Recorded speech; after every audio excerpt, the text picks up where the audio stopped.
One morning, as Ariana prepared for school, she nonchalantly mentioned something that would soon upheave her family's tranquility.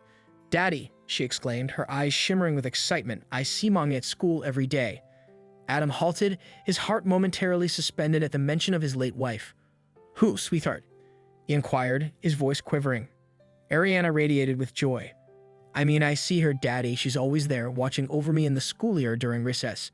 Adam lapsed into silence, absorbing her words, then drew in a deep breath and enveloped Ariana in a warm embrace. "You know that's not possible, sweetie. Mommy is no longer with us, remember?" He gently reminded her, careful not to distress her. Yet she remained steadfast. "You don't have to believe me, Daddy, but I know it's her." He felt tears welling in his eyes as he sighed, ultimately conceding, "Okay, darling, if you say so." It had been just the two of them since Stella, the love of his life, passed away after a tragic car accident.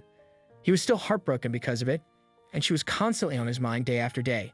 So after some time of mourning, Adam returned to work and Ariana went back to school. At first, Adam thought that he had made the right choice. Ariana seemed to be having fun at school, and her psychologist also thought that school would be a good distraction for her. Everything seemed to be going great, really. But then one morning, Ariana told her dad that she'd been seeing Mommy at school. After dropping her off at school, Adam immediately requested a meeting with their psychologist, and luckily, she was available for a telephone appointment later that same day. Adam told Dr. Harper what Ariana had said earlier that day, and she explained to him that it was perfectly normal for children to say those kinds of things after losing someone close to them. Immediately, Adam felt the relief wash through him. There was no need for him to be worried. So when he picked Ariana up from school that afternoon, he simply smiled when she told him that she had seen Mom again. She didn't dwell on it long, and she quickly continued to excitedly tell him about all the things she had done in school.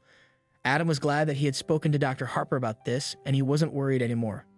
But this would soon change.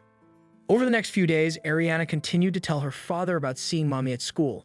"She gave me a cookie today." Before he even realized what he was saying, he asked her, "Well, what kind of cookie was it?" "It was a chocolate chip cookie, my favorite," she replied with a happy smile. Adam's worries were momentarily allayed by Ariana's cheerful demeanor, and their shared memories of Stella surged anew. But with a peculiar detail of a simple smudge on Ariana's shirt, the evening's calm shattered under the weight of Ariana's words. Adam stood on the precipice of a truth that promised to unravel the fabric of their lives. Adam decided that the next morning he was going to go into the school with her and talk to her teacher. He needed to know if she was telling the truth or just making it up.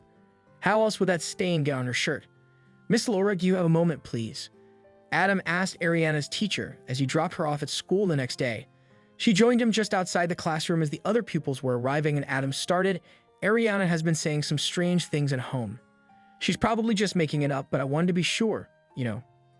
Miss Laura's curiosity piqued at Adam's hesitant confession, yet compelled by a mix of concern and commitment, he shared the unsettling claim. Ariana had been seeing Stella at school despite Stella's mysterious absence. Glancing towards Ariana lost in conversation, Adam merely dismissed the claim with a laugh, ready to chalk it up to a child's vivid imagination. However, the sight of Miss Laura's shocked expression halted him. Her request, voiced with a calm urgency to continue their discussion in private, hinted at layers of untold stories and truths lurking beneath the surface of Adam's simple observation. In her office, Miss Laura shared with Adam that other teacher and a few parents had also noticed the woman. As Adam left Miss Laura's office, the image of Stella or someone remarkably like her haunted him. He couldn't shake the eerie feeling that accompanied the thought of his late wife's doppelganger so near to Ariana. Adam began his investigation in earnest, turning the house upside down, searching through old photo albums and Stella's personal effects for any clue that might explain the mysterious woman's identity. He studied each picture, looking for something he might have missed before, a detail that could shed light on the situation. Adam reached out to Stella's family. He made phone calls and sent messages asking if they knew anything or anyone that could explain the woman's striking resemblance to Stella. Most were puzzled, offering condolences and shared confusion but little information. In the heart of a brewing storm, Miss Laura's words were a lighthouse for Adam's tempest-tossed spirit. The school, now a fortress of watchful eyes, pledged an unwavering commitment to safeguard Ariana from the shadows that sought to breach her world. This solemn vow offered Adam a flicker of solace, a precious glimmer in the enveloping darkness of his fears. Despite the overwhelming uncertainty, Adam held on to a thread of hope. He believed that with the school's help, they might finally uncover the truth about the woman. But as the days passed, Adam found himself wrestling with a growing tide of doubts and fears. What if the woman had a sinister motive? The school became a place of heightened awareness. Teachers, staff, and even other parents were on the lookout, all awaiting the mysterious woman's next appearance. Adam's days became a series of vigils. Each moment at the school was spent scanning the faces and corners for the elusive woman. On a routine afternoon that promised nothing out of the ordinary, Adam's path intersected with that of the school's janitor, a man whose silence veiled a sharp observance. Amidst the backdrop of their burgeoning dialogue, the janitor unveiled a discovery that sent ripples through the calm of Adam's world. A locket found in solitude yet screaming of connections untold. This locket, unearthed near the ghostly appearances of the mysterious woman, held an air of haunting familiarity, striking a chord deep within Adam. As the janitor recounted the woman's habits, each detail resonated with Adam, kindling a storm of speculation and memories. As Adam turned the locket over in his hands, he couldn't help but wonder about the connection between Stella and the mysterious woman. Adam spent more time with the janitor, seeking to understand every detail of the woman's behavior and visits. The janitor recalled her distant demeanor, how she watched Ariana with an intensity that was hard to decipher. Desperation drove Adam to Stella's parents' doorstep, seeking answers only they might provide. He rehearsed his questions, each one a delicate probe into a past they rarely discussed.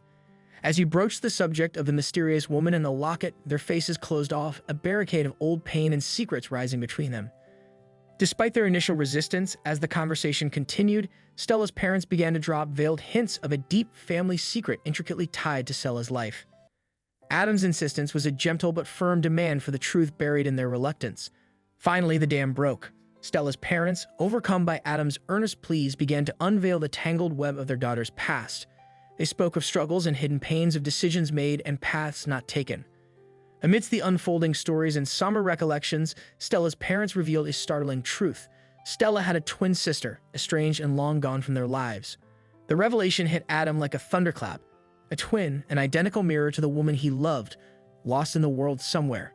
How could Stella never have mentioned her?